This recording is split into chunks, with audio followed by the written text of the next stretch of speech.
नमस्ते श्रोताओं। प्रस्तुत है मन्नू भंडारी जी की कहानी दो कलाकार। ए रूनी उठ। और चादर खींचकर चित्रा ने सोती हुई अरुणा को झकझोर कर उठा दिया। क्या है, क्यों परेशान कर रही हो?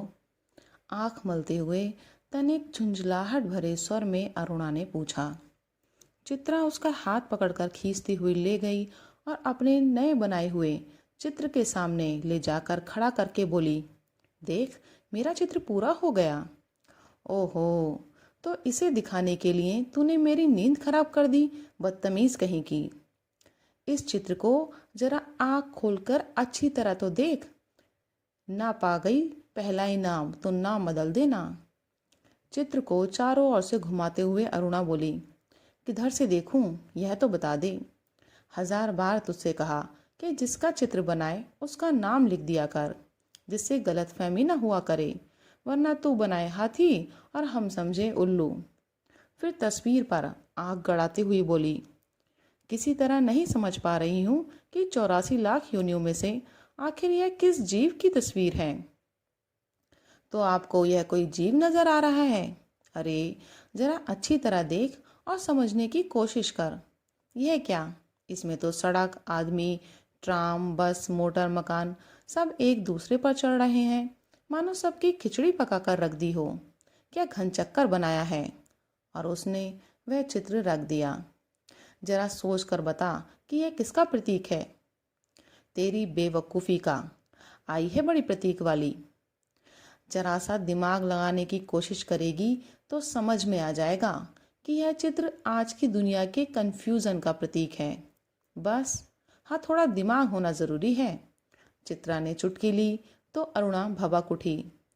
मुझे तो तेरे दिमाग में कंफ्यूजन का प्रतीक नज़र आ रहा है, बिना मतलब ज़िंदगी खराब कर रही है। और अरुणा मुंह धोने के लिए बाहर चली गई। लौटी तो देखा 3-4 बच्चे उसके कमरे के दरवाजे पर खड़े उसकी प्रतीक्षा कर रहे हैं। आते ही बोले, दीदी। सब बच्चे आकर बैठ गए। चलिए। आ गए सब बच्चे? अच्छा चलो, मैं अभी आई। बच्चे दौड़ पड़े। क्या ये बंदर पाल रखे हैं तूने भी? फिर जरा हंसकर चित्रा बोली, एक दिन तेरी पाठशाला का चित्र बनाना होगा। जरा लोगों को दिखाया ही करेंगे कि हमारी एक मित्र साहब थी जो सारे जमादार, दाइयों और चपरासियों को, बच्चों को पढ़ा पढ़ा कर ही अपने को भारी पंडिता और समाज सेविका समझती थी। जा जा, समझते हैं तो समझते हैं। तू जाकर सारी दुनिया में ढिंडोरा पीटना। हमें कोई शर्म है क्या? तेरी तरह लकीरें खींचकर तो समय बर्बाद नहीं करते। और पैर में चप्पल डालकर वह बाहर मैदान में चली गई, जहां बिना किसी आयोजन के ही एक छोटी सी पाठशाला बनी हुई थी। रात के 10 बजे थे। सारे हॉस्टल की बत्तियां नियम अनुसार बुझ चुकी थीं। ऊपर के एक तल्ले पर अंधेरे में ही खुसर फुसर चल रही थी। रविवार के दिन तो यूं ही छुट्टी का मूड रहता है। दूसरे दिन में काफ़ी नींद निकाल ली जाती थी। सो 10 बजे लड़कियों को किसी तरह भी नींद नहीं आती थी। तभी हॉस्टल के फाटक में जलती हुई टॉर्च लिए कोई घुसा। अपने कमरे की खिड़की में से झांकते हुए सविता ने कहा, ठाठ तो हॉस्टल में बस अरुणा के ही हैं।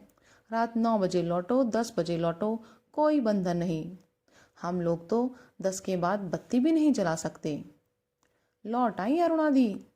आज सवेरे से ही वे बड़ी परेशान थी। फुलिया दाई का बच्चा बड़ा बीमार था। दोपहर से वे उसी के यहाँ बैठी थी। पता नहीं क्या हुआ बेचारे का। शीला ने ठंडी सांस भरते हुए कहा, तू बड़ी भक्त है अरुणा दी की। उनके जैसे गुण अपना ले तो तेरी भी भक्त हो जाऊंगी। मैं कहती हूँ उन्हें यही सब करना है तो कहीं और रहें। हॉस्टल में रहकर या जो नवाबी चलाती हैं सो तो हमसे बर्दाश्त नहीं होती। सारी लड़कियां डरती हैं तो कुछ कहती नहीं, पर प्रिंसिपल और वार्डन तक रौब खाती हैं इनका।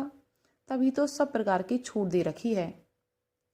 तू भी जिस दिन हाड़ तोड़कर दूसरों के लिए परिश्रम करने लग जाएगी ना, उस दिन तेरा भी सब रौब खाने लगेंगे। पर तुम्हें तो सजने संवरने से ही फुर्सत नहीं मिलती, दूसरों के लिए क्या खाक काम करोगी? अच्छा अच्छा, चल अपना लेक्चर अपने पास रख। अरुणा अपने कमरे में घुसी तो बहुत ही धीरे से, जिससे चित्रा की नींद न खराब हो। पर चित्रा जग ही रही थी। दोपहर से अरुणा बिना खाए पिए बाहर थी। उसे नींद कैसे आती भला। मेस से उसका खाना लेकर उसे मेज पर ढककर रख दिया था। अरुणा के आते ही वह उठ बैठी और पूछा, बड़ी देर लग गई, क्या हुआ रूनी? वह बच्चा नहीं बचा चित्रा, किसी तरह उसे नहीं बचा सके, और उसका स्वर किसी गहरे दुख में डूब गया। चित्रा ने माचिस लेकर लैंप जलाया और स्टोव जलाने लगी खाना गर्म करने के लिए। तभी अरुणा ने कहा, रहने दे चित्रा, मैं खाऊंगी नहीं, मुझे जरा भी भूख नहीं है। और फिर उसकी आंखें छलछला आईं। चित्रा ने कहा, जो होना था सो हो गया, अब भूखे रहने से क्या होगा, थोड़ा बहुत खा ले। नहीं चित्रा, अब रहने दे, बस तू लैंप बुझा दे। उसके बाद 2-3 दिन तक अरुणा बहुत ही उदास रही, लेकिन समय के साथ साथ यह गम भी जाता रहा और सब काम ज्यों का त्यों चलने लगा। 4 बजते ही कॉलेज से सारी लड़कियां लौट आईं, पर अरुणा नहीं लौटी। चित्रा चाय के लिए उसकी प्रतीक्षा कर रही थी। पता नहीं कहाँ कहाँ अटक जाती है, बस इसके पीछे बैठे रहा करो। अरे क्यों बड़बड़ कर रही है, ले मैं आ गई, चल बना चाय। तेरी मनोज की चिट्ठी आई है। कहाँ? तूने तो पढ़ ही ली होगी फाड़कर। चल हट, ऐसी बोर चिट्ठियां पढ़ने का फालतू समय किसके पास है। तुम्हारी चिट्ठियों में रहता ही क्या है जो कोई पढ़े। बड़े बड़े आदर्श की बातें, मानो खतना हुआ लेक्चर हुआ। अच्छा अच्छा, तू लिखा करना रस भरी चिट्ठियां, हमें तो वह सब आता नहीं। वह लिफाफा फाड़कर पढ़ने लगी। जब उसका पत्र समाप्त हो गया तो चित्रा बोली, आज पिताजी का भी पत्र आया है। लिखा है, जैसे ही यहाँ का कोर्स समाप्त हो जाए मैं विदेश जा सकती हूँ। मैं जानती थी पिताजी कभी मना नहीं करेंगे। हाँ भाई, धनी पिता की इकलौती बिटिया ठहरी, तेरी इच्छा कभी टाली जा सकती है। पर सच कहती हूँ, मुझे तो ये सारी कला इतनी निरर्थक लगती है, इतनी बेमतलब लगती है कि बता नहीं सकती। किस काम की ऐसी कला जो आदमी को आदमी न रहने दे। तो तुम मुझे आदमी नहीं समझती क्यों? तुझे दुनिया से कोई मतलब नहीं, दूसरों से कोई मतलब नहीं, बस 24 घंटे अपने रंग और तूलियों में डूबी रहती है। दुनिया में बड़ी से बड़ी घटना घट जाए, पर यदि उनमें तेरे चित्र के लिए कोई आइडिया ना हो तो तेरे लिए वह घटना कोई महत्व नहीं रखती। बस हर घड़ी, हर जगह और हर चीज में से तू अपने चित्रों के लिए मॉडल खोजा करती है। मेरी इस लगन को देखकर ही तो गुरुजी कहते हैं कि वह समय दूर नहीं जब हिंदुस्तान के कोने कोने में मेरी शोहरत गूंज उठेगी। अमृता शेरगिल की तरह मेरा भी नाम गूंज उठे, बस यही तमन्ना है। कागज पर इन निर्जीव चित्रों को बनाने के बजाय 2-4 की जिंदगी क्यों नहीं बना देती। तेरे पास सामर्थ्य है, साधन है। वह काम तो तेरे और मनोज के लिए छोड़ दिया है। तुम दोनों ब्याह कर लो और फिर जल्दी से सारी दुनिया का कल्याण करने के लिए झंडा लेकर निकल पड़ना। और चित्रा हंस पड़ी। फिर बोली, अच्छा यह बता कि तेरे यह सब करने से ही क्या हो जाएगा। तूने अपनी अनोखी पाठशाला में 10-20 बच्चे पढ़ा लिए तो क्या निरक्षरता मिट जाएगी, या झोपड़ी में 10-20 औरतों को हुनर सिखाकर कुछ कमाने लायक बना दिया तो उससे गरीबी मिट जाएगी। अरे यह सब काम एक के किए होते नहीं। जब तक समाज का सारा ढांचा नहीं बदलता तब तक कुछ होने का नहीं, और ढांचा ही बदल गया तो तेरे मेरे कुछ करने की जरूरत नहीं, सब अपने आप ही हो जाएगा। फिर दोनों में कला और जीवन को लेकर लंबी लंबी बहसें होती और चित्रा अंत में कमर पर हाथ धरकर उठ जाती। अच्छा अच्छा, बंद करिए लेक्चरबाजी, बोर कहीं की। यह पिछले 5 वर्षों से इसी प्रकार चल रहा था। हर 10-20 दिन बाद दोनों में अपने अपने उद्देश्य को लेकर, अपनी अपनी दिनचर्या को लेकर एक गर्मा गर्म बहस हो ही जाती। पर ना वह उसकी बात का लोहा मानती थी, ना वह उसकी बात की कायल होती थी। 3 दिन से मूसलाधार वर्षा हो रही थी। रोज अखबारों में बाढ़ की खबरें आती थी। बाढ़ पीड़ितों की दशा बिगड़ती जा रही थी और वर्षा थी कि थमने का नाम ही नहीं लेती थी। अरुणा सारे दिन चंदा इकट्ठा करने में व्यस्त रहती। एक दिन आखिर चित्रा ने कह ही दिया, तेरे इम्तिहान सर पर आ रहे हैं, कुछ पढ़ती लिखती तू है नहीं, सारे दिन बस भटकती फिरती है। फेल हो गई तो तेरे ससुर साहब क्या सोचेंगे कि इतना पैसा बेकार ही पानी में बहाया। आज शाम को एक स्वयं सेवकों का दल जा रहा है, प्रिंसिपल से अनुमति ले ली, मैं भी उनके साथ जा रही हूँ। चित्रा की बात को बिना सुने उसने कहा। शाम को अरुणा चली गई। 15 दिन बाद वह लौटी तो उसकी हालत काफी खस्ता हो रही थी। सूरत ऐसी निकल आई थी कि मानो 6 महीने से बीमार हो। चित्रा उस समय अपने गुरुदेव के पास गई हुई थी। अरुणा नहा धोकर खा पी कर लेटने लगी, तभी उसकी नज़र चित्रा के नए चित्रों की ओर गई। 3 चित्र बने रखे थे, तीनों बाढ़ के चित्र थे। जो दृश्य वह अपनी आंखों से देखकर आ रही थी, वैसे ही दृश्य यहाँ भी अंकित थे।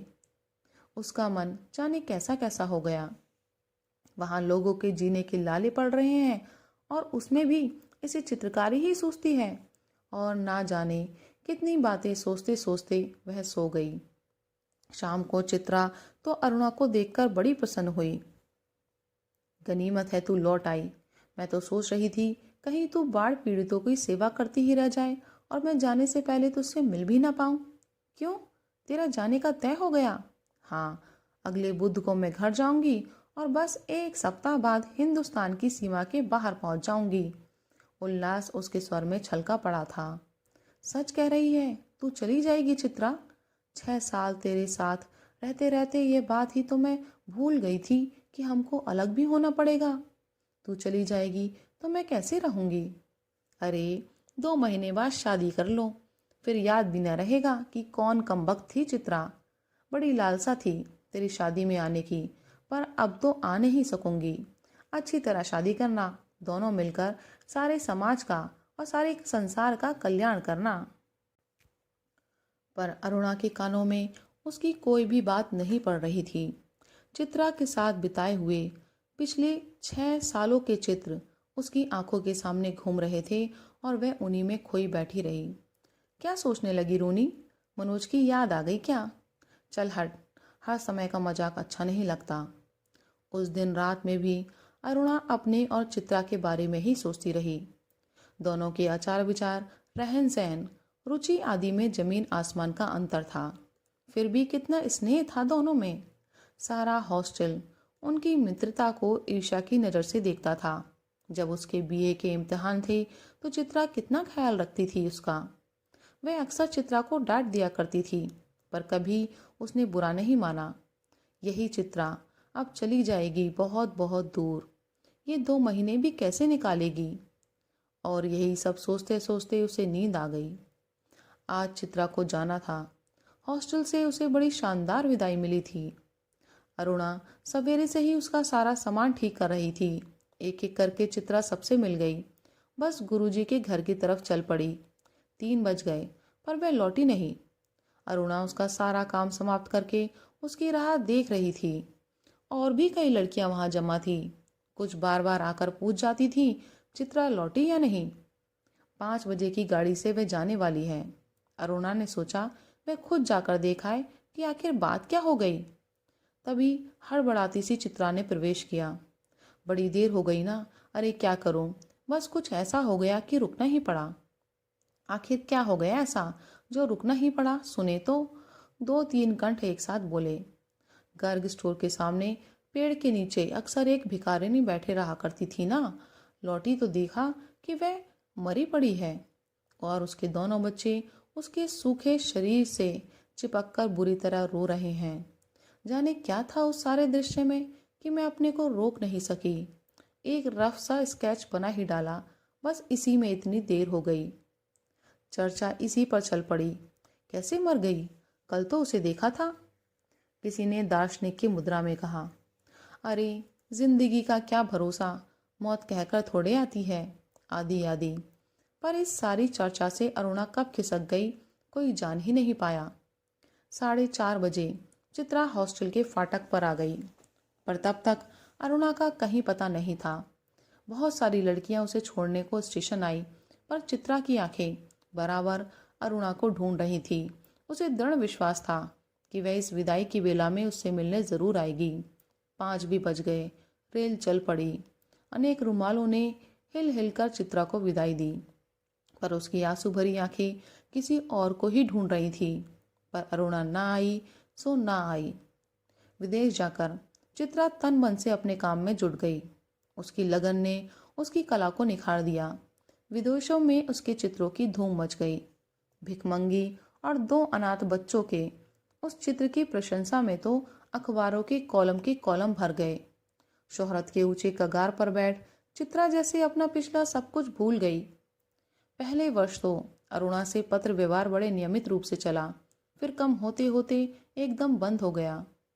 पिछले 1 साल से तो उसे यह भी मालूम नहीं कि वह कहाँ है। नई कल्पनाएं और नए नए विचार उसे नवीन सृजन की प्रेरणा देते और वह उन्हीं में खोई रहती। उसके चित्रों की प्रदर्शनियां होती। अनेक प्रतियोगिताओं में उसका अनाथ शीर्षक वाला चित्र प्रथम पुरस्कार पा चुका था। जाने क्या था उस चित्र में, जो देखता वही चकित रह जाता। दुख, दारिद्र्य और करुणा जैसे साकार हो उठे थे। 3 साल बाद जब वह भारत लौटी तो बड़ा स्वागत हुआ उसका। पिता अपनी इकलौती बिटिया की इस कामयाबी पर गदगद थे। समझ नहीं पा रहे थे कि उसे कहाँ उठाएं, कहाँ बिठाएं। दिल्ली में उसके चित्रों की प्रदर्शनी का विराट आयोजन किया गया। उद्घाटन के लिए उसे ही बुलाया गया था। उस प्रदर्शनी को देखने के लिए जनता उमड़ पड़ी थी। भूरी भूरी प्रशंसा हो रही थी और चित्रा को लग रहा था जैसे उसके सपने साकार हो गए। उस भीड़ भाड़ में अचानक उसकी भेंट अरुणा से हो गई।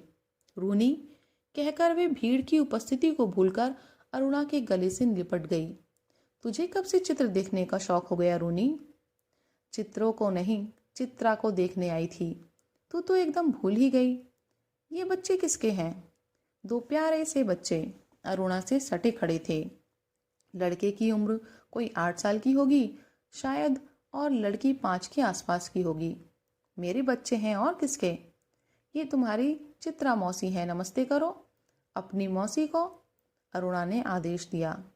बच्चों ने बड़ी अदा से नमस्ते किया, पर चित्रा अवाक होकर कभी उनका और कभी करुणा का मुंह देख रही थी। वह सारी बात का कुछ तुक नहीं मिला पा रही थी। तभी अरुणा ने टोका, कैसी मौसी है, प्यार तो कर। और चित्रा ने दोनों के सिर पर हाथ फेरा। प्यार का जरा सा सहारा पाकर लड़की चित्रा की गोदी में जा चढ़ी। अरुणा ने कहा, तुम्हारी ये मौसी बहुत अच्छी तस्वीरें बनाती हैं। ये सारी तस्वीरें इन्हीं की बनाई हुई हैं। सच? आश्चर्य से बच्ची बोल पड़ी। तब तो मौसी तुम जरूर ड्राइंग में फर्स्ट आती होगी। मैं भी अपनी क्लास में फर्स्ट आती हूँ। तुम हमारे घर आओगी तो अपनी कॉपी दिखाऊंगी। बच्ची के स्वर में मुकाबले की भावना थी। चित्रा और अरुणा इस बात पर हंस पड़ी। आप हमें सब तस्वीरें दिखाइए मौसी, समझा समझा कर, बच्चे ने फरमाइश की। चित्रा समझाती तो क्या, यूं ही तस्वीरें दिखाने लगी। घूमते घूमते वे उसी भिखारिन वाली तस्वीर के सामने आ पहुंचे। चित्रा ने कहा, यही वह तस्वीर है रूनी जिसने मुझे इतनी प्रसिद्धि दी। ये बच्चे रो क्यों रहे हैं मौसी? तस्वीर को ध्यान से देखकर बालिका ने कहा, इनकी माँ मर गई है, देखती नहीं मरी पड़ी है, इतना भी नहीं समझती। बालक ने मौका पाते ही अपने बड़प्पन की छाप लगाई। ये सचमुच के बच्चे थे मौसी। बालिका का स्वर करुणतर होता जा रहा था। और क्या, सचमुच के बच्चों को देखकर ही तो बनाई थी ये तस्वीर। हाय राम, इनकी माँ मर गई तो फिर इन बच्चों का क्या हुआ? बालक ने पूछा। मौसी हमें ऐसी तस्वीर नहीं, अच्छी अच्छी तस्वीरें दिखाओ, राजा रानी की, परियों की। उस तस्वीर को और अधिक देर तक देखकर बच्ची के लिए ऐसा हो उठा। तभी अरुणा के पति आ पहुंचे। परिचय हुआ। साधारण बातचीत के पश्चात अरुणा ने दोनों बच्चों को उनके हवाले करते हुए कहा, आप जरा बच्चों को प्रदर्शनी दिखाइए, मैं चित्रा को लेकर घर चलती हूँ। बच्चे इच्छा ना रहते हुए भी पिता के साथ विदा हुए। चित्रा को दोनों बच्चे बड़े ही प्यारे लगे।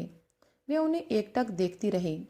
जैसे ही वे आंखों से ओझल हुए, उसने पूछा, सच सच बता रोनी, ये प्यारे प्यारे बच्चे किसके हैं? कहा तो मेरे, अरुणा ने हंसते हुए कहा। अरे बताओ ना, मुझे ही बेवकूफ़ बनाने चली है। एक क्षण रुककर अरुणा ने पूछा, बता दूं? और फिर उस भिखारिन वाले चित्र के दोनों बच्चों पर उंगली रखकर बोली, यही वे दोनों बच्चे हैं क्या? विस्मय से चित्रा की आंखें फैली की फैली रह गईं। क्या सोच रही है चित्रा? कुछ नहीं, मैं सोच रही थी कि, पर शब्द शायद उसके विचारों में ही खो गए। धन्यवाद।